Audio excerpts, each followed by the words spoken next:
Well, I'm so glad that the three of you are here with us. I'm gonna kick us off. It's 6:01. Mhm. Welcome everyone to our first program of 2021. What a year it has been so far already. Um, certainly very dramatic. So I'm just so glad to be back here with all of you.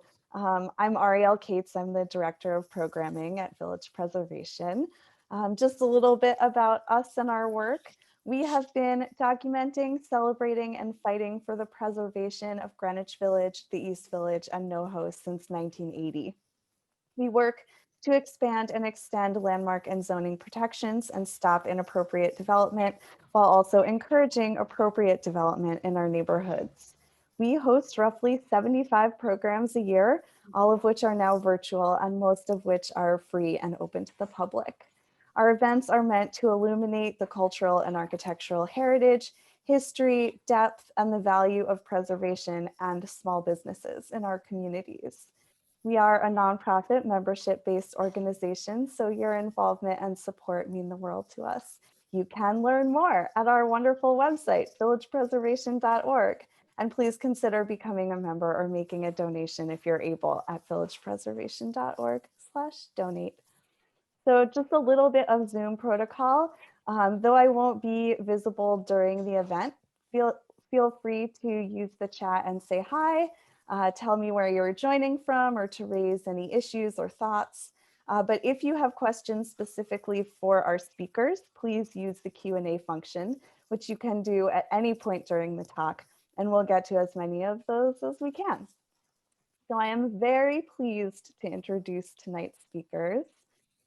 In 2011, Betsy Polivy had a crazy idea to walk the entire original Manhattan grid from 1st Street to 155th Street.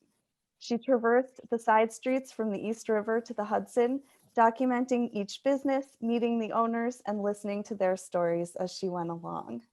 The project took nearly 6 years to complete.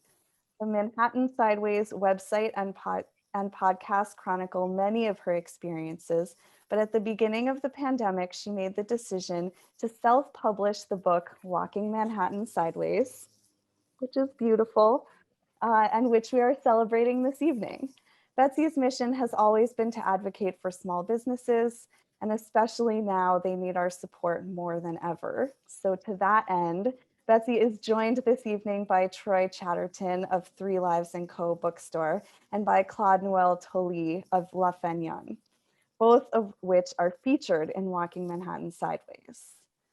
So I am going to turn this over to the three of you. You can tell us about your shops. Thank you, And Ariel. thanks so much. Thank you. Thank you. And how do we start? So I will be happy to tell a little bit about Manhattan Sideways and my journey and meeting you. And then Troy said, Claude Noel, you should go next. Okay. And I'm excited because I feel that it's so much nicer to have the story told by the people behind the businesses rather than me trying to share them with you. So when Ariel asked if I would do a talk with you, I recommended that we try having some of the business owners join as well, because the other Zoom talks I've done, it's just been me, and I don't know, I think it's nice to have other voices in there. So I look forward to everyone getting to hear from both of you in a few minutes. So I guess to start, I can't imagine a more important time than now, as Ariel said, for us to be supporting and promoting and showing our love to the small businesses. And I feel that if we don't give our love across the planet, that every village, town, city will vanish. The businesses in every area will vanish. And we're certainly experiencing that right now in New York City on a daily basis. And because of my website, I'm well aware, and I'm astounded at the numbers. But I'm also just thrilled and excited and delighted at all of you small businesses who are finding a way to reinvent yourself and to figure it out and to keep going. And to see lines, literally lines outside 3 Lives bookstores, it just brought tears to my eyes. So I was just so happy. So please, I start out by saying, show love to the small businesses everywhere. And now very quickly, just to give you a little background, I had lived in Manhattan for a number of years. And then when my husband and I were ready to have children, we moved up to Westchester, where I have a son and a daughter, and I opened a children's bookstore. So I know about what it's like to own a small business and to own a bookstore. And I had my bookstore for 10 years. And then for 15 more years, I worked with authors and illustrators. And it was a wonderful, wonderful 25 years.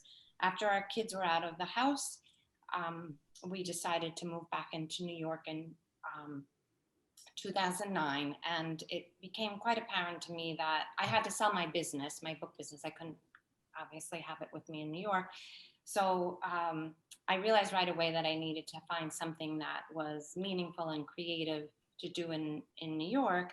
And I just started walking on my own on the side streets. And then I started writing down, and I started collecting business cards. And one thing led to the next. And I kept thinking about it.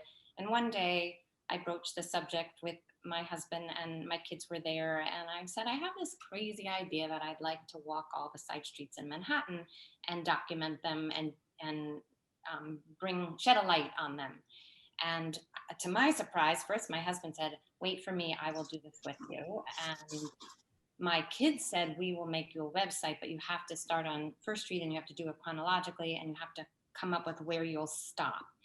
And a few weeks later, my husband and I were invited to the opening of the Museum of the City of New York show called The Original Manhattan Grid. And we both looked at each other when we walked in, and there was this big map sideways of Manhattan. And we both looked at each other, and we both looked, and we said, oh, it ends at 155th Street. So I said, that's my stopping point. And nobody, including myself, thought I would ever get there. But I did get there. And I started systematically on First Street, and I walked from river to river, every single street, multiple times, documenting all the places and stopping in. And in 2011, I met Claude Noel. We were just realizing that we've known each other for so long. And I started hearing their stories and taking notes and then starting writing. And in 2012, my kids launched the Manhattan Sideways website.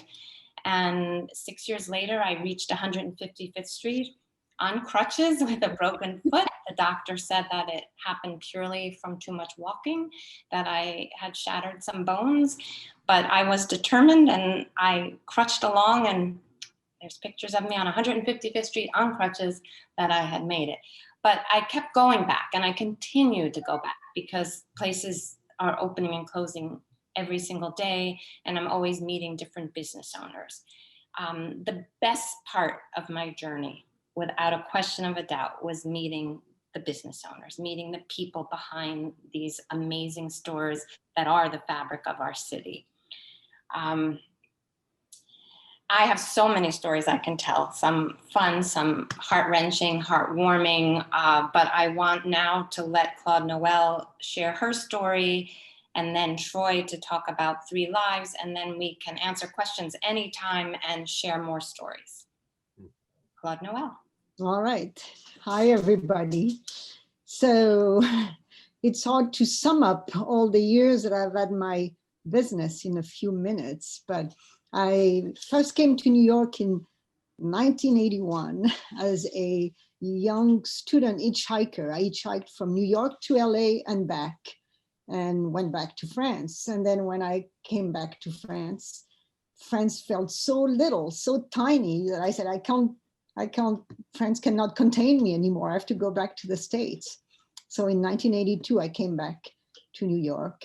And, these were the roaring 80s in New York.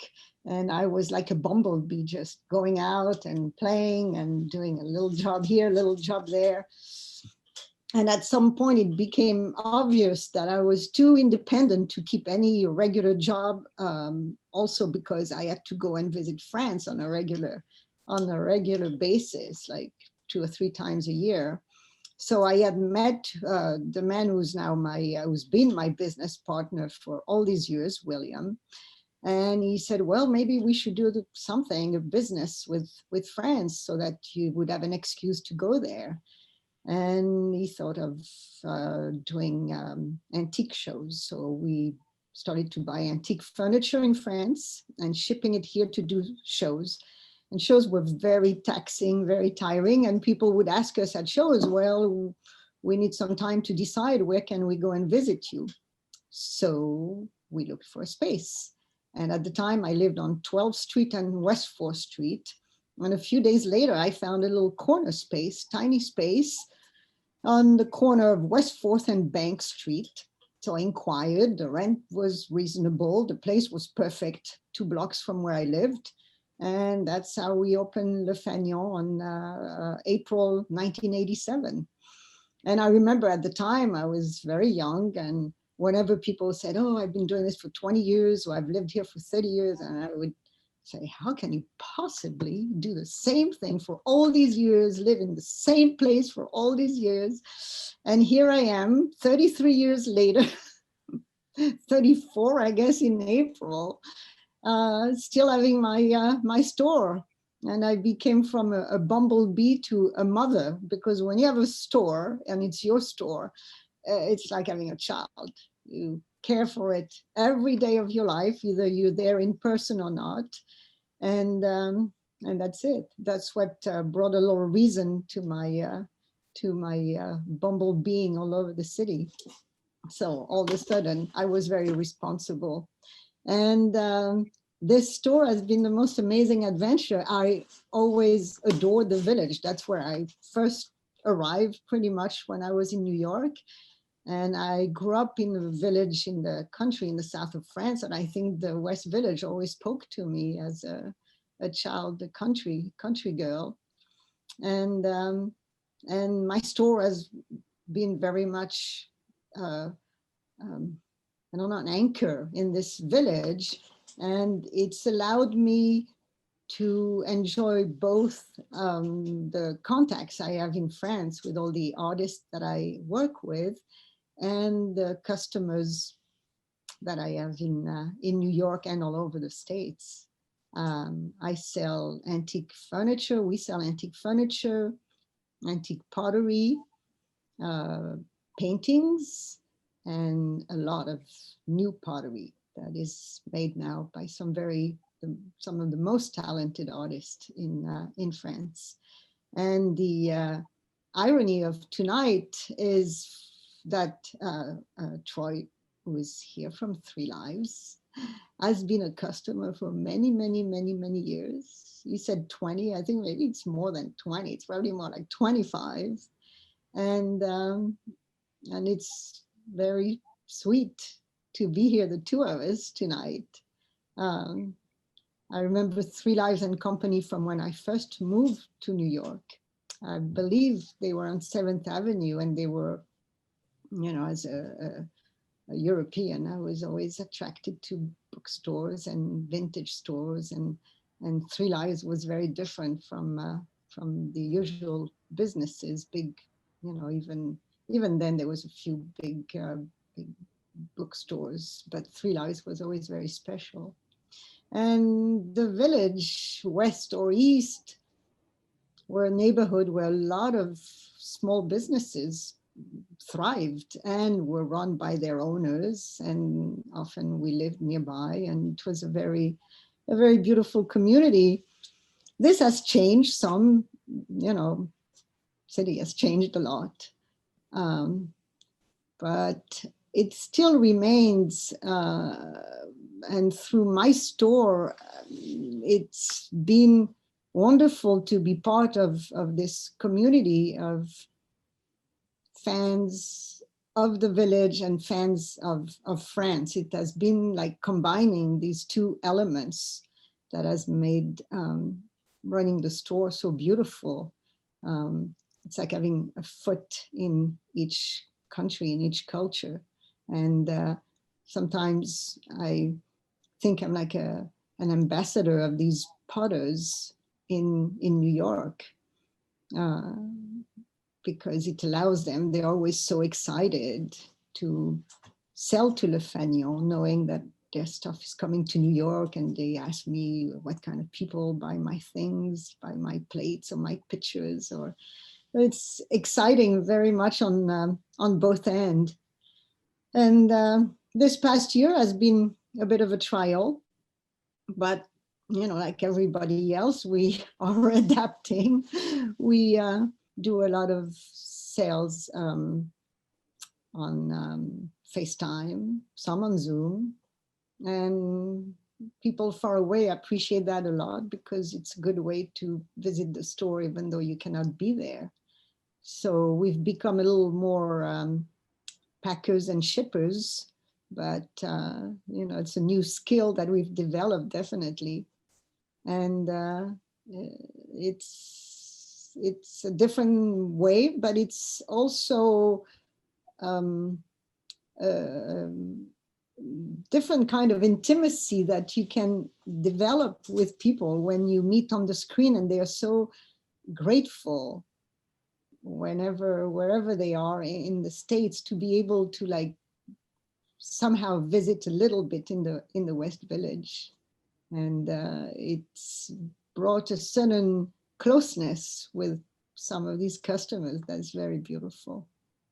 And so yeah, this April it will be 34 years, I think, that I've had my store, and I don't know, it seemed like something that would be impossible, a little bit like what you did, Betsy. If somebody at first had told me, okay, you're in it for 30 odd years, it's almost like when you see 155th Street and wonder how will I ever get there. But I guess it's just one step at a time. And here we are still doing our thing. I see a question there about how many years. Well, April 87, you can do the math, 34 years. And yeah, it's I guess like with almost everything in life, when you get to be a certain age, whatever that age is, I don't know, 50 more, you look back and you think, really, how is that possible? How can it be? But I guess time is very relative, and you just keep on doing your thing, and don't, you don't dwell on years, or you don't put a time limit to anything. And that's it. Troy? Yep. You want to take over? Sure. Hello, everyone. And Betsy, thank you for inviting us, inviting me, inviting Three Lives to be a part of this. I'd love to first say, Claude Noel, when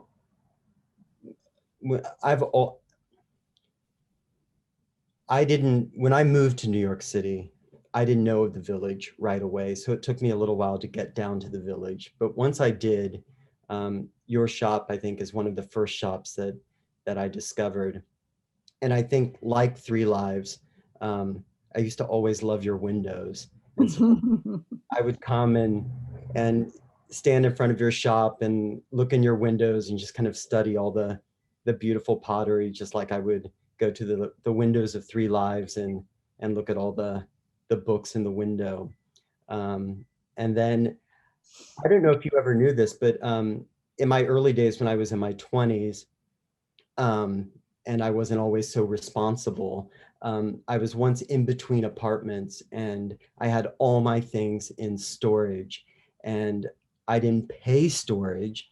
So I didn't realize this, that all my things that were in storage were all sold and given away. So I didn't have anything from what I had originally brought to New York except for what was with me. So I remember the first thing that I ever purchased to be a part of what I would be the beginning of like acquiring things again was a sugar bowl.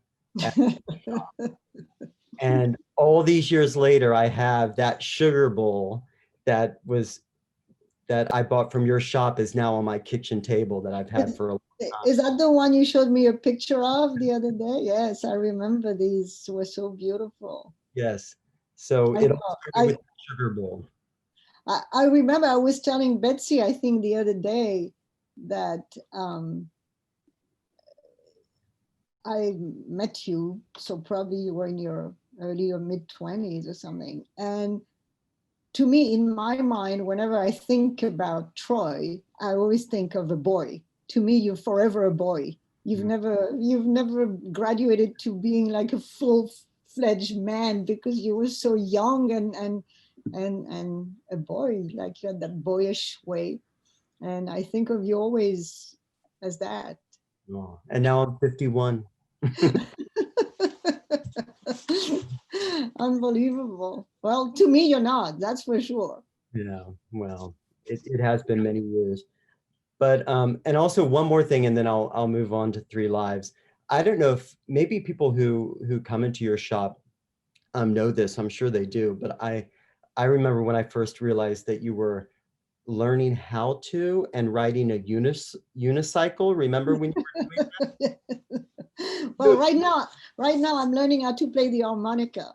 ah, I've toned down a bit. a little safer. Yes.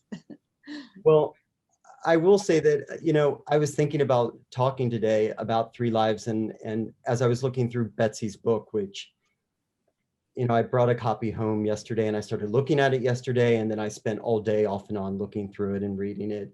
And it was just stirring up so many memories of places I've gone to, places I've discovered on my own over the years, places that are still around.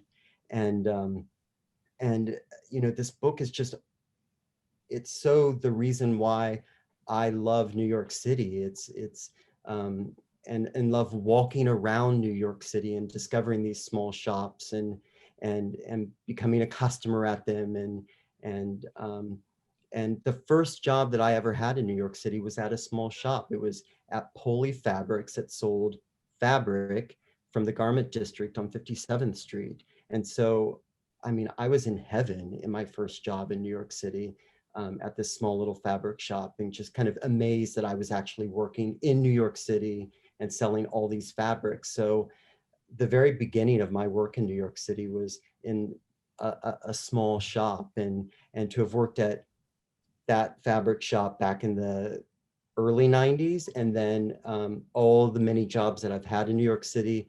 I worked at the House of Cards and Curiosities, which was this great little shop on 8th Avenue, which is now gone, but it was one of a kind. I love that place. Yes. Right? Very Yes, special, yes, very yes, special. yes, yes. And I'm sure, Betsy, you've learned this by just being a New Yorker and by doing this project, that when some of these shops close, they're not easily replaced. I mean, they're incredibly unique, just like the people that run them. And it's like they close, and then that special place just no longer exists. It's not like something will pop up and replace it. And I think if you've been in New York long enough, you realize that these places that you go to and that you love, you really cherish because while you have them, because if they do ever close, they're gone. That's So, why I did the book. I had a really hard time deciding which businesses to highlight. There are 175 of them. And some have closed, and some had closed before I went to press in November, but I still wanted to honor and celebrate them. And the whole point, as you're saying, is that you can still hug the book and read about them. And this way, they're forever in our hearts. right. I was walking to the bookshop on Sunday morning, and it was kind of out of my usual routine, but I was kind of zigzagging through the East Village. And I noticed on 9th Street, because I always make my way past Veselka, I was looking at the windows of Dinosaur Hill, which I've always loved. And before I looked beyond the window, I was just looking at the signs. I started reading the sign, and I gasped because I didn't realize that Dinosaur Hill, after 37 years, has closed. But, well, first of all, Veselka took over that space. Do you know that? No. They're expanding. So, and Veselka is an institution in New York, and nice to see that they figured out how to serve people, and they do have great outdoor dining. But one of the employees from Dinosaur Hill, who'd worked there for a number of years, opened with her husband a tiny little toy and bookshop right across the street. That's great. So, new name, but carrying on the tradition for 9th Street. So I think that's so important. That's great. That's great to hear. Yeah. But back to Three Lives. Sorry, I did finally move to the village in the 90s, and I think the late 90s, and that's how I discovered Three Lives. I lived on 10th Street between Greenwich and Washington, and so it was just in the neighborhood. And started going in, and I'm sure I knew Jill and Jenny, and it was Jill and Jenny and Helene who opened Three Lives in 1978 when it was originally on the corner of 7th and West 10th. And it was 2 floors. It was the books on the first floor. And then my understanding is they had a gallery space upstairs where they would have readings or have art exhibitions. And then in 83, they moved to where our home is now on the corner of Waverly and West 10th. Although, as most people know, we're now in a temporary location on West 10th between Bleecker and Hudson, where we'll be for about a year, and then we'll move back to our old home. But I used to come in and I loved Three Lives right away, and it just, I love the windows. I love the way that it felt. It's when I first started like really reading novels, and we just go all the time. And it never occurred to me in the 90s or even 10, 15 years later that I would ever work at Three Lives. It just, life changed, and it's became a new dream. But yeah, Three Lives has been around since 78, and it's a very beloved bookshop by so many. And what I love so much about it is it is a neighborhood bookshop. And it's also, people are coming from other neighborhoods within Manhattan, and people come to Three Lives from outside of Manhattan. And then you have people who know about us who live all over the world. So it's a great mix of people who think of it as their neighborhood bookshop and people who are coming from Paris and from California and coming from all over just to come to Three Lives. So it's always a great mix of people who come in the shop. And if I can interject, right? Yeah. It's funny because, like I said, when I first came to New York, I used to live right in this neighborhood of the West Village on 12th Street on Waverly Place for a moment. And Three Lives was one of the first stores that I ever went into. It was a very attractive, very appealing small bookstore. You could tell that had a very interesting and unusual twist to it. And just like you, if back then I had been told that one day I'd be on a panel talking about small businesses in the West Village with Three Lives and Company that I thought so highly of, I was so in awe of. When you're in your 20s, you have places like this, and later on too, but especially when you're young, you can be very impressed by some places like this. And it's very sweet because it's, especially around the holidays, which are very fresh in my mind, it's so often that I have customers who just came from Three Lives or are on their way to Three Lives. And we seem to be two places that they very much hit in the West Village, which is very cute, very sweet. Right. I feel the same way. I can't believe that I'm here today speaking on behalf of Three Lives.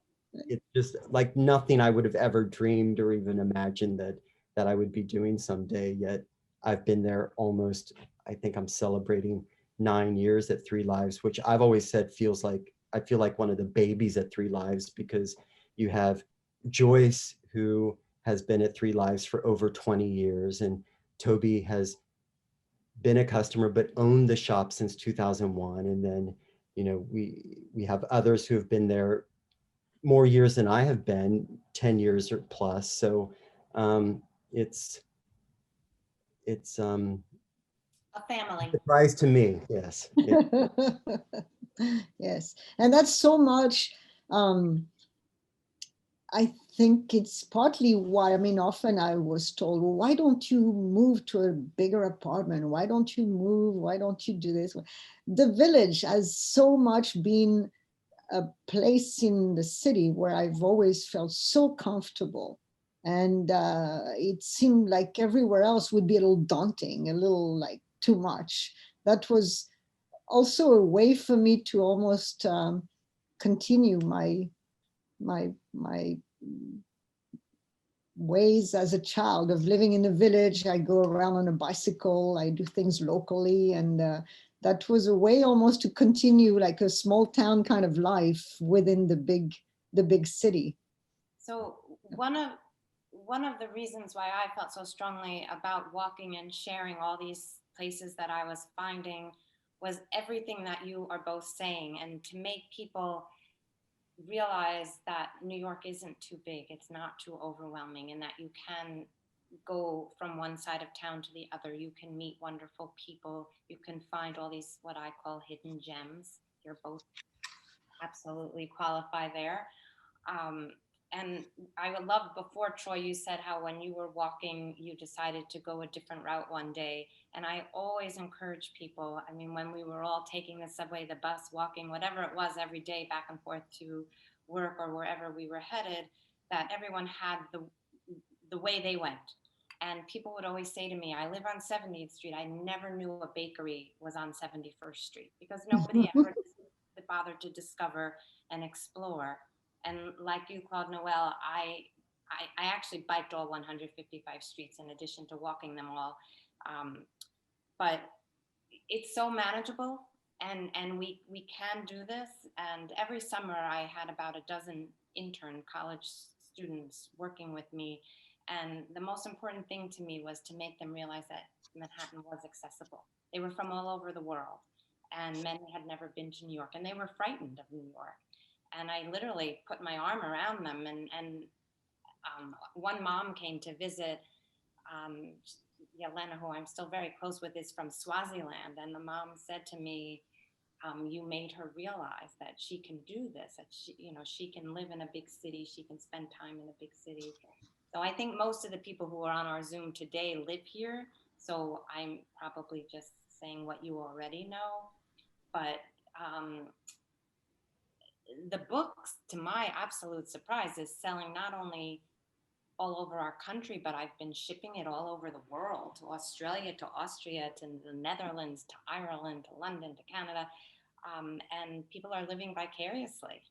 And so my dream, my hope is when we can all be back traveling, that they will come and find the two of you and everybody else.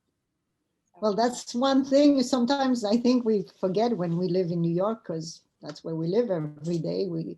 It's hard to be in awe every day of the city, especially with its aggravations and its daily whatever. But yeah, it's always a surprise to me and a pleasure, because I've always had such a weakness for New York. When you go abroad, people say, "Oh, you live in New York." They're very thrilled by that, very curious, and it's exciting to be part of it. It's been exciting for me to be part of it as a business. Like I said before, the artists that I represent in my store are they live in the country. They are very talented, but they're very much like country folks sometimes. Like I compare them sometimes to a combination of artists and farmers, and for them to be have their work sold in New York is very, very exciting, and that is always a great pleasure for me to be able to do that with them.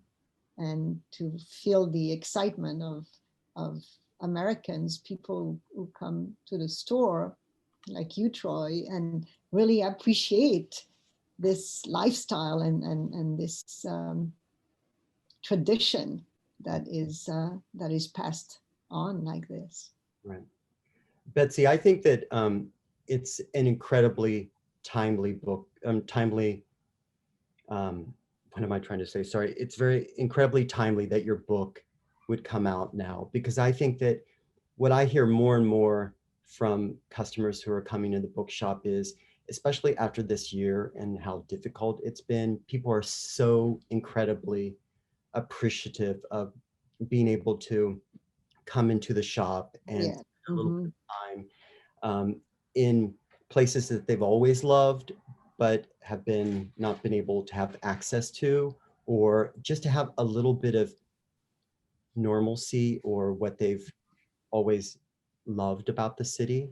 And I think that this book, as I was going through it, there's been so many places that have just been off of my usual, like, I don't do much anymore. I go to work, there's a few places I go to, but there are so many places now that I'm reminding myself that I just miss being Yeah. able to just go to and spend time in. And I think that people will be reminded of that when they're looking through this book, and that when it comes time where we are all much more free to move about the city in the way that we are used to, that people are going to just take advantage of a book like this.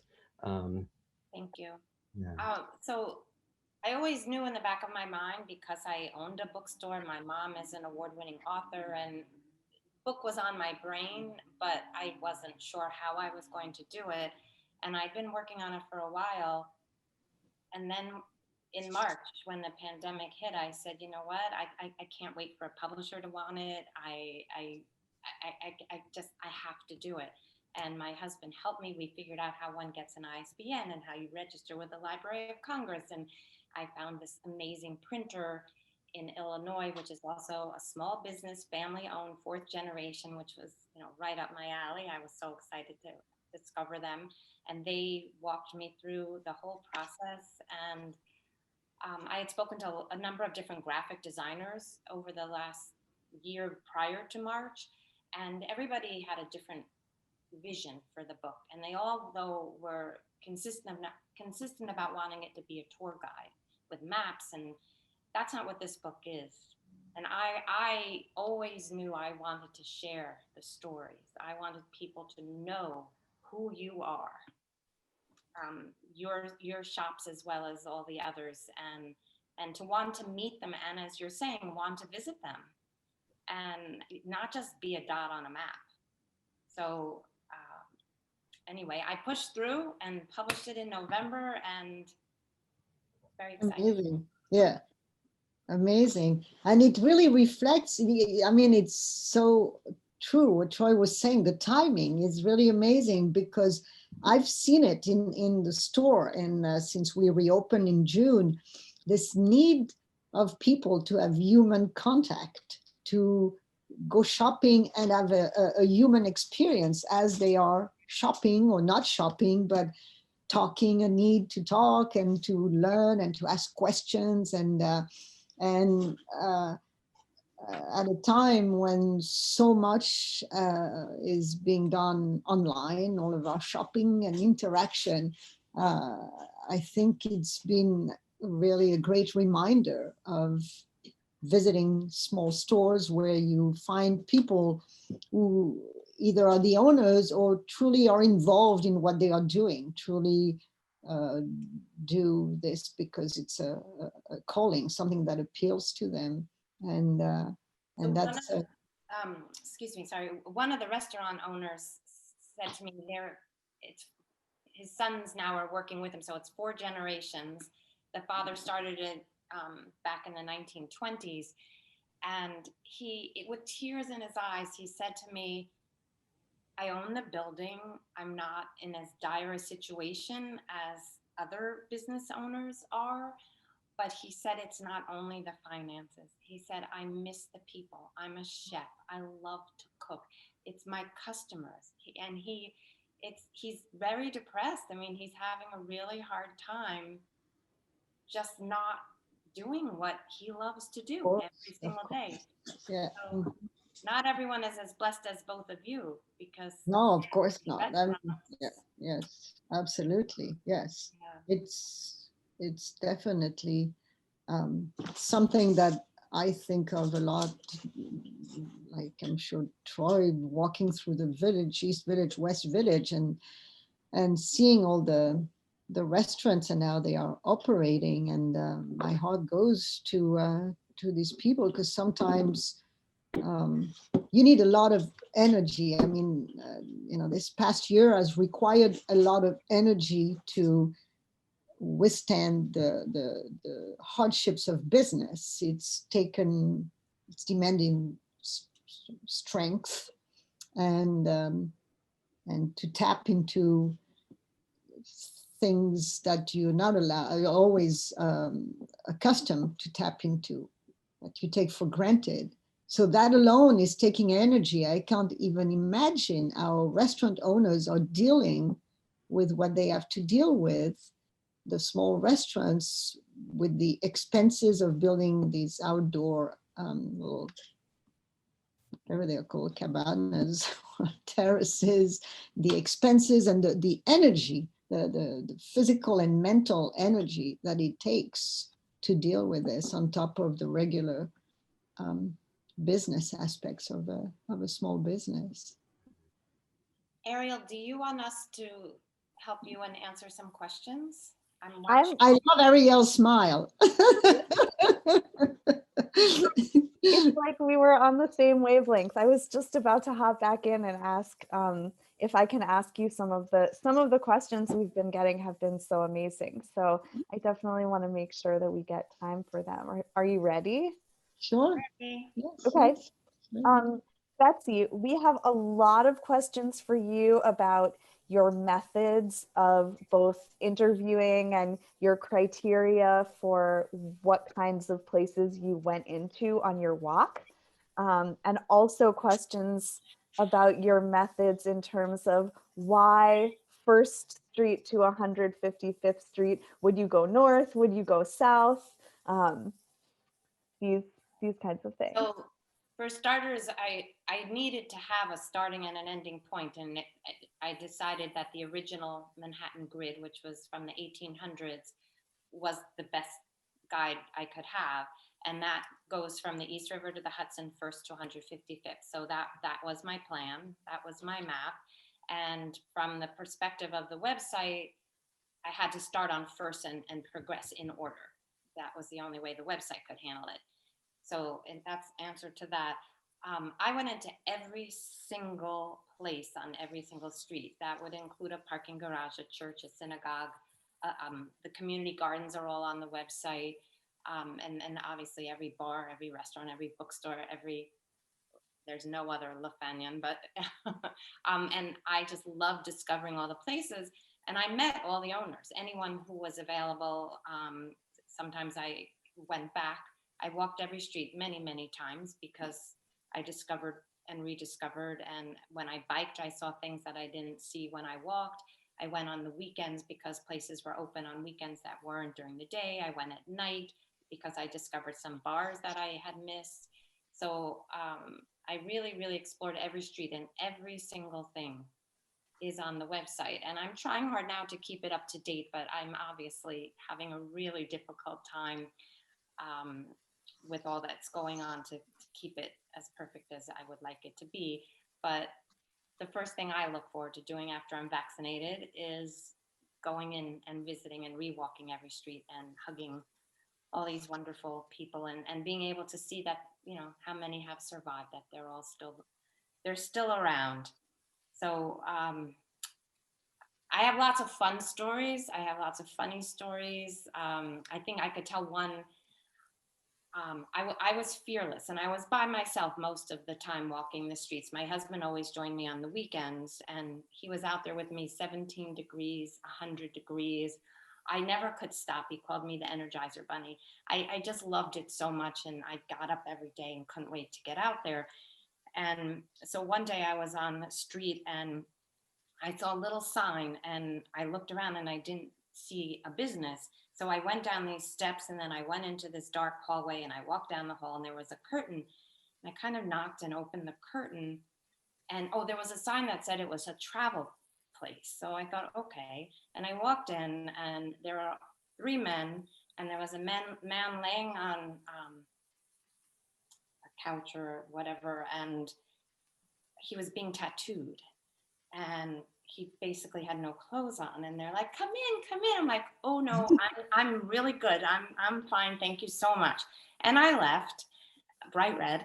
And then I was walking with the photographer who I was working with at the time, because in addition to walking every street myself and documenting everything, then I would always go back with the photographer to take pictures.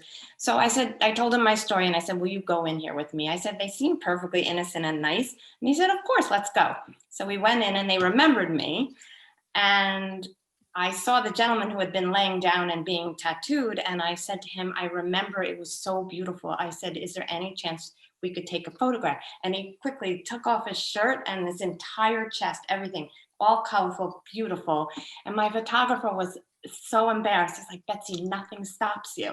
And I said, he said yes. He says, okay. And we had this great picture of them. They were the nicest people. And it ends up that they didn't want to be identified. So they don't have a sign out because they are across the street from a junior high school. And they didn't want the kids coming in and trying to get tattooed because it was against the law for them to do that. So they asked me not to put their actual address on my website. So anyway, that was, I don't know, is that a fun? That is certainly unusual. Ariel, I have one quick question for Betsy. Was it hard not to shop while you were doing this? That was my rule. That was my rule. And I couldn't. I would go back. But the other thing was I never liked carrying anything. I never use a pocketbook, purse, bag, whatever people choose to call it. So I didn't want to carry anything. But it was very hard for me. But I did go back. Because I also wanted to support all these businesses. So, yeah. And there was an exhibit at City Hall, right, a number of years ago? I've done a lot of photography exhibits, yeah. Well, that was maybe one of the first events, right? Gail Brewer. Remember on the top floor of City Hall, right? One Center Street. It's Gail Brewer, Manhattan Borough President. It was her office, and they had a gallery. Yes. And she has been an advocate for Manhattan Sideways from day one. And she asked if I would curate an exhibit and put up the photos. And I had reached 100th Street at that point. And so we had first through 100th Street hanging on the walls there. Did you come to it? Yeah, I came. It was a wonderful gathering because you had the photos and you had the people just roaming around. And I came to one too, I think on 8th Street.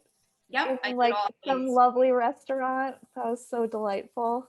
Yeah, I've done them all over the city. Someday again. Claude Noel, I have that beautiful picture of you under my bed, and I need to give it to you. I have all of them under my bed. I need to give them out. Thank you. Okay, Ariel, sorry. Betsy, oh no, this is great. Betsy, Mark wants to know, what kind of walking shoes do you wear? Sneakers. I've worn a lot of sneakers. Yeah. Good. And then we have a couple of questions, Troy, about 3 Lives & Co. What types of books does the store carry? And also, where does 3 Lives & Co. come from as a name? I always think of 3 Lives as a general bookstore. So we have new fiction, new nonfiction, but then I always love giving tours of the bookshop because most people know this, but we don't put labels on any of the shelves. So it's from the very beginning, they've always wanted it to be a place where you walk into the bookshop and you just kind of, it's a place of discovery. So you kind of just walk through the bookshop and figure it out on your own. But we have everything from a mystery thriller wall to cookbooks to poetry to travel guides, plays, lots of fiction. I mean, I think people always think of us as the place to go for a new novel or the newest nonfiction, but it's also a place to go for, um, old classics or, you know, a Shakespeare play that you're looking for. And as for the name, the way I've always understood it is it was Jill, Jenny, and Helene who opened the bookshop. So 3 lives, but it's also the name of a Gertrude Stein novel, 3 lives. So I think it's both of those things that created the name. Thanks so much.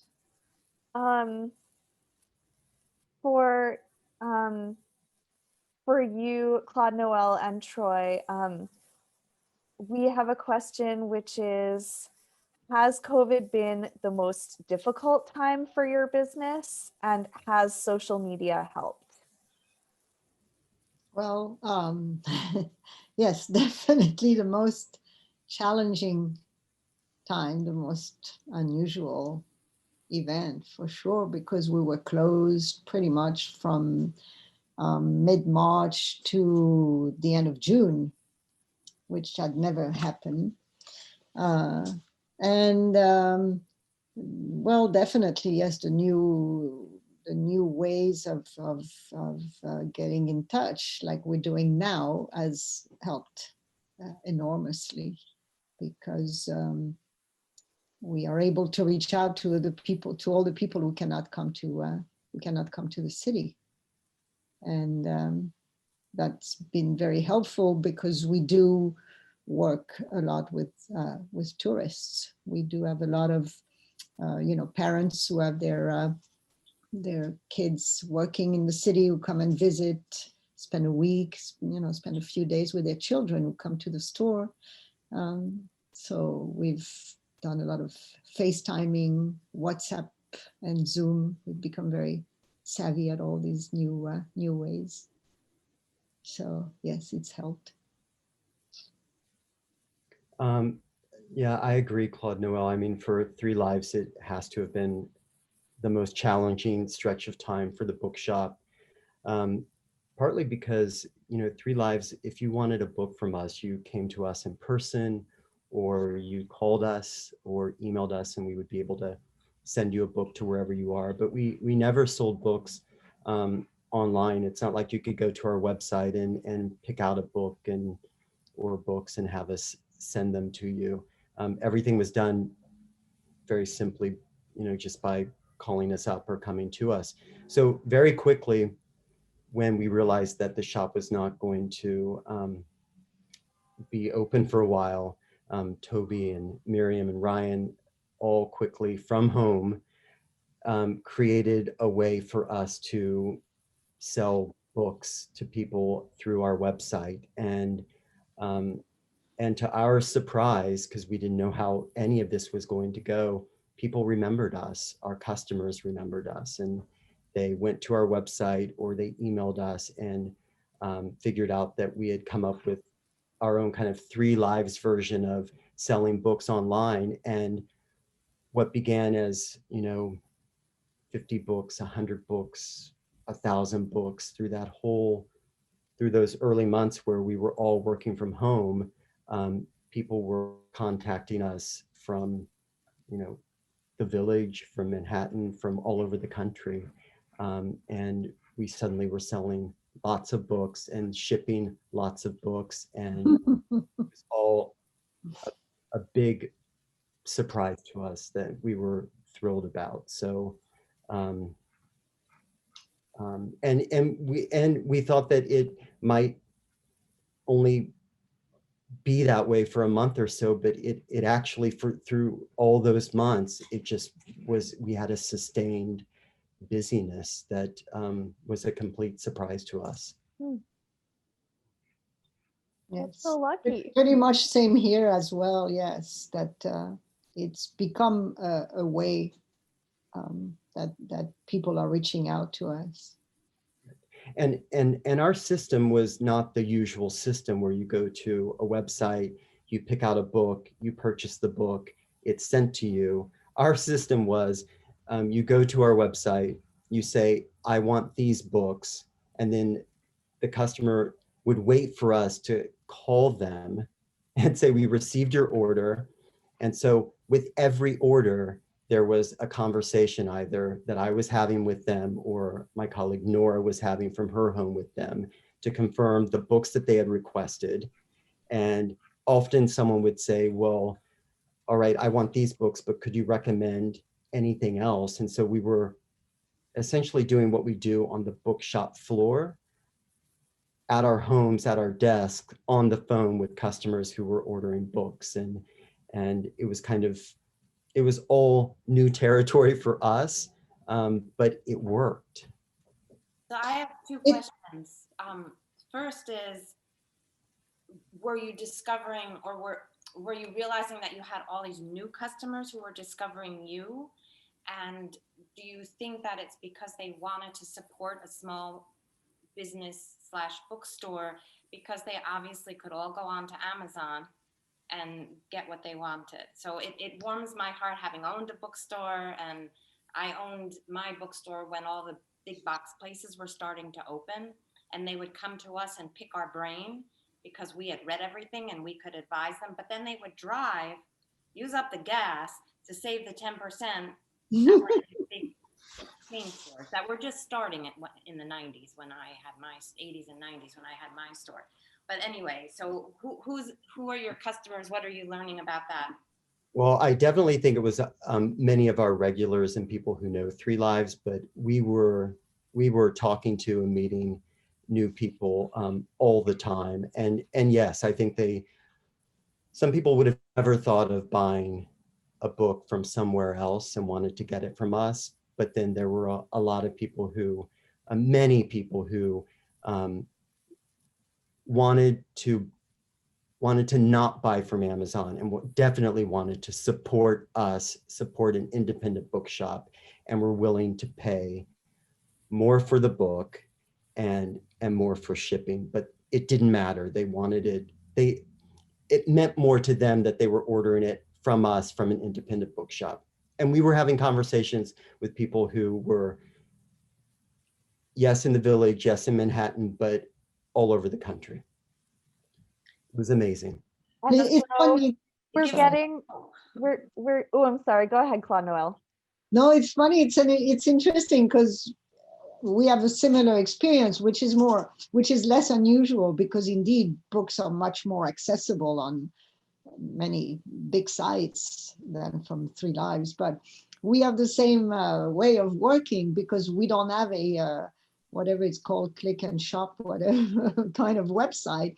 If people see something on our website or on Instagram, they have to either email us or call us, and we always have a rapport. We always have a conversation because they have to get in touch with us to give their credit card information, and they often ask, if I get this, what would you recommend? It's very funny what a similar experience it's been, and indeed it has been very much an expression of people caring.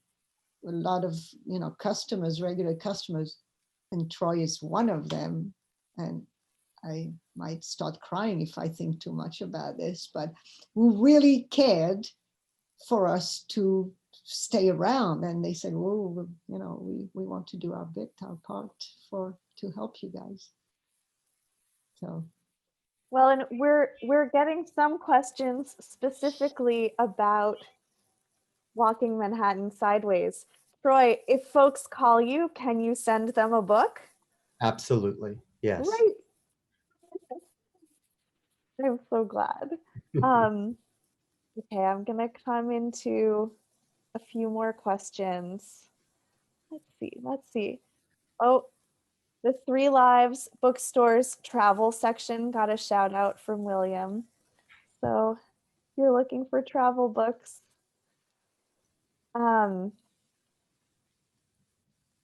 Okay, let's see.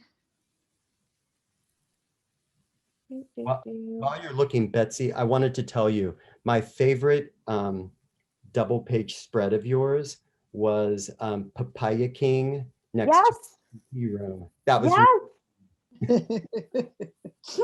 I had the exact same reaction when I was reading it today. I was just like, this is the best. It's such a microcosm of New York City. And Betsy, one more question, and then I won't ask anymore. But you know I think it's on 9th or 10th Street. It's the witchcraft store called Enchantment. Enchantments. Mhm. Yes. Did anything peculiar happen to you while you were in there? No. Did you learn anything that you didn't know before? No, I No. mean, you mean spiritually? Yes. Yes. No, it was freezing. I remember when we went to take photos, and they have a garden in the back, and they had a cat. The owner wasn't there, and yeah, it's an interesting place. I also love a few doors down, which is also in the book, Flower Power. Oh yeah, I love Flower Power. Yes. She's been around as long as you guys have been Yeah. around, and she's a part of the East Village, like just the mama bear of the East Village, and That's she right. is the best person to speak to about healing. I was there the other day, and she was saying how elderberry and lemon balm, that they were so popular because people thought that these were two herbs that could help um, during the pandemic, that if people put them on themselves or use them, if the same way you They're sanitize. antiviral. Antiviral, thank you very much. And that they had to start limiting people to 1 ounce because everybody wanted to just buy as much as they could. So she's had good business. She said people are really into the herbs and eating and drinking and staying healthy. So she's been doing well too. So Good. nice to hear, right? Yes. Yeah, Yeah. it really is. Um, Betsy, we have a question a couple of questions from Karen. Were the store owners and managers receptive? How did you present yourself to them? What did you say was the purpose of your visit? So when I first started, I didn't identify myself because I wasn't sure where I was going with it. And then as I got more confidence and the site was up, then I would tell people. And honestly, most business owners didn't trust what I was doing, and they thought for sure there was a fee, there was some hidden fee. And I, over and over, I think the one line I use more than anything is that this is me wanting to help you. And they said that doesn't happen in New York. I said it does, it really does. And I said, I just want to tell your story. I want to put you on my website. I want people to know that you are here. And one of my favorite times was up in Harlem, where I met incredibly fascinating people, and I was on crutches for a lot of it, and people really, there was a language barrier on 116th Street, 125th Street, the two-way streets where there were so many shops, and so many were owned by Spanish-speaking people, so they didn't fully comprehend what I was doing. And I learned that people thought I was from the health department because I actually did it the old-fashioned way, and I didn't record people with my phone. I actually took notes.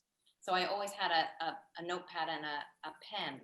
So people just were worried about what was I doing? Was I from the government or?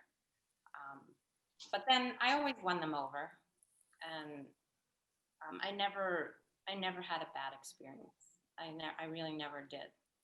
It was fantastic, absolutely fantastic. That's amazing. Yeah. I have a quick question from Marvin. What does lafanyan mean?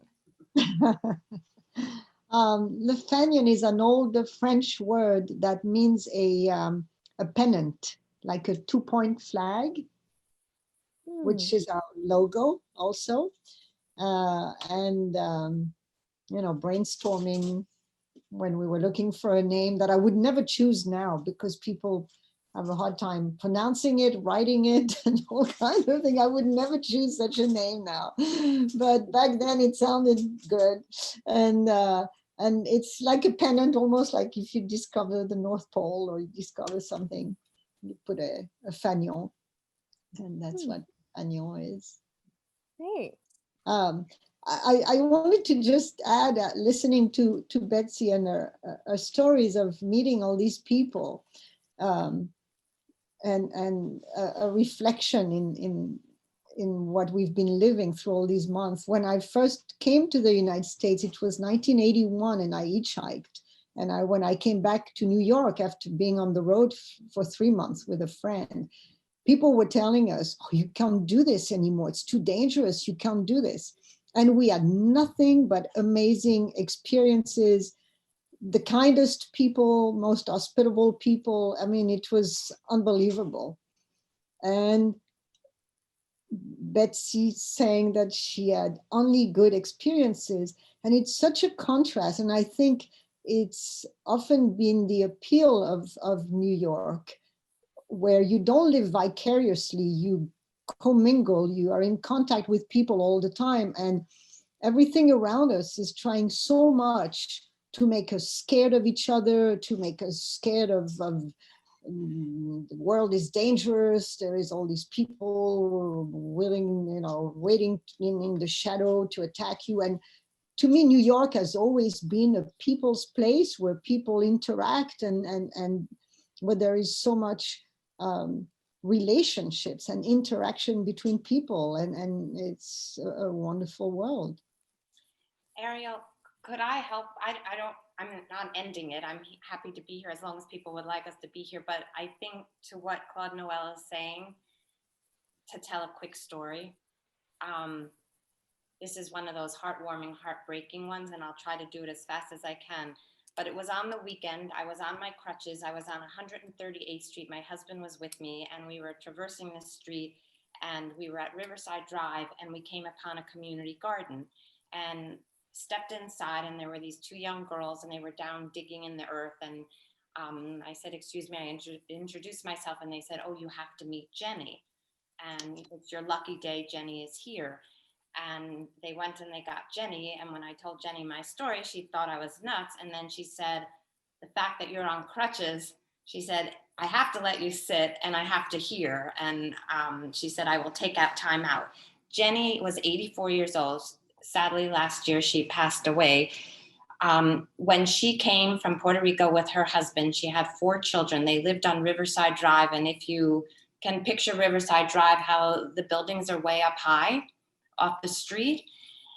And she had these 4 little kids, and she needed a place for them to play. And across the street, across Riverside Drive, was a drug-infested park. And she went in there every day, and she befriended all these people. And one by one, she fed them, she took care of them, and she got them out of there. And she started planting, and she got all the neighbors together. And they built this beautiful garden for their children to play in. Fast forward from the 1980s, it now goes from 138th Street to 143rd Street. It is absolutely breathtaking. They grow every kind of plant, tree, flower, but they also have every vegetable and every fruit. And in the summertime, it's just unbelievable. And after she tells me this whole story, she takes me on a tour, and around 140th Street, there's a beautiful butterfly garden that she started. And then I looked at her and I said, Jenny, what do you do with all the food? I mean, she had peach trees and cherries and string beans and eggplant. And she said, I give it to the homeless. So I leave you with that story that New York is a wonderful, New York is a people's place, and it still is. And whenever people say, oh, no, it's not like this anymore, or it's dangerous, it's this, it's that, it's so untrue. It is a people's place. All you have to do is take a little time and speak to people and get in touch. Right. Yes. And she has dozens and dozens of people who come every day and maintain that garden so that they can feed other people with it. It's really amazing. Good Yes. story. It's in the book. Warm. I love that. So tell us one more time where people can find all of your various works. I just put some links in the chat, so everybody check those out. But tell us what to do. So the most important thing to me is that people support the bookstores. So 3 Lives is my first go-to, of course. We have a website, gosideways.nyc, that my kids made for me as a surprise. And there is a place there where if people are from abroad or out of the city and they want multiple copies, that I am happy to ship them for them. And but 3 Lives is also very happy to ship. So try them first. Try if it's not working, then you can always send them to me, and people are welcome to email me, to call me, to go on the website, whatever works best. And if there's anyone who owns a retail business and wants multiple copies, then that's something that I can do that Troy can't do, is offering those at 50%. So if you want to resell them in your own businesses. So I think we all agree that we want the book out there because we're helping everyone know about all these amazing businesses and hopefully wanting to support them.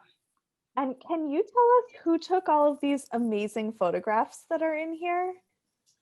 So all my photographers, except for one who's a very dear friend who took a couple, we spent a day together and that was really fun. But they were all students, either grad students or undergrad, primarily from RISD, the Rhode Island School of Design. They were photography majors, and my son went to RISD, and so I was big on supporting RISD. And then a few were from the city, but primarily RISD grads, and they were fantastic. Yeah, beautiful. Yeah, the photos are beautiful. It's just it's a real pleasure to read. So thank you so much to all of you for being here with us, and Troy and Claude-Noëlle for all that you are doing in the neighborhood, keeping the lights burning. It's really a gift. So Thank you. yeah, take care, everyone, and we will see you soon, I hope. Thank you. Thank you, Ariel. You're the best. Thank you, Bye. Betsy. You're the best. Your smile is everything. Have a good night, everyone. Bye. Bye. Thank you very much. Bye. Bye.